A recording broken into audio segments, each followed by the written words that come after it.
Loach joins me now, and with us also the Conservative MP, Kwasi Kwarteng. Ken Loach, how typical an experience do you think the one you portray in the film is of negotiating the benefit system?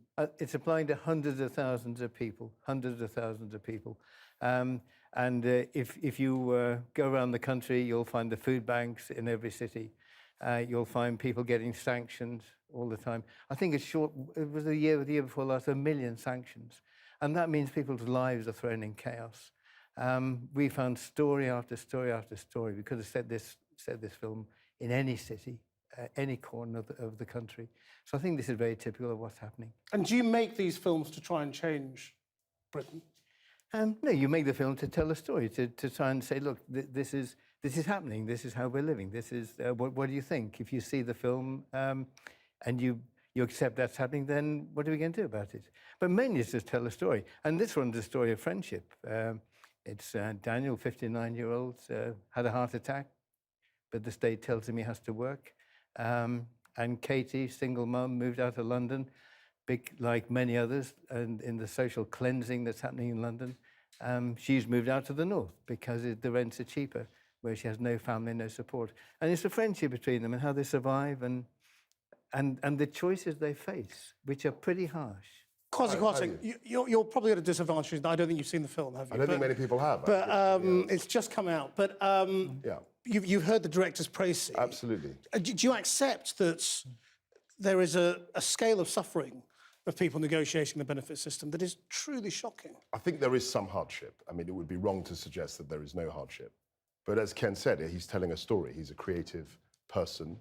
And as you said, I mean, Ken has been working for 50 years as a social commentator, as one of our great directors. I have huge respect for his work. But it is creative. I don't think it's an accurate... I mean, it's not true, is that what you're saying? Well, I think elements of it are true. But as he said, he's telling a story. There's a place for social commentary. There's a place for, from Dickens right through Ken's work to now. There's lots of place for social commentary. But I don't think it's actually reflecting a broader reality, which is the fact that the government is creating employment. I think the fact is that the economy is growing. Many people said it wasn't growing. And the government was actually re-elected last year, now, which is a political party that has advanced left-wing views, and I respect that. But it doesn't really reflect the political reality that people experience. It's conscious cruelty. This system is imposed with conscious cruelty. We heard so many stories. A man has had a heart attack. He's assessed for whether by the state. He has a heart attack in the course of the assessment and is then sanctioned because he doesn't complete it. A man takes his pregnant wife to hospital. She's in premature labour. He misses his appointment. He's sanctioned. No money. Life in chaos. New child. This is consciously cruel. And I'll tell you why we know it, because most people, if they can appeal against their assessment that they're fit for work when they're plainly ill, they will win the appeal.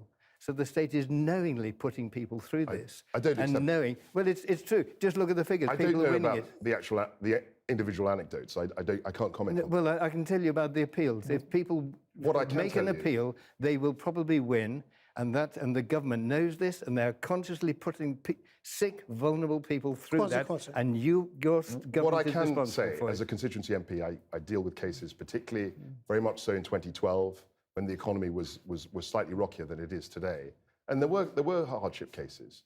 I hadn't heard anything of it's conscious cruelty, it's conscious cruelty. And can I tell you something else? Food banks.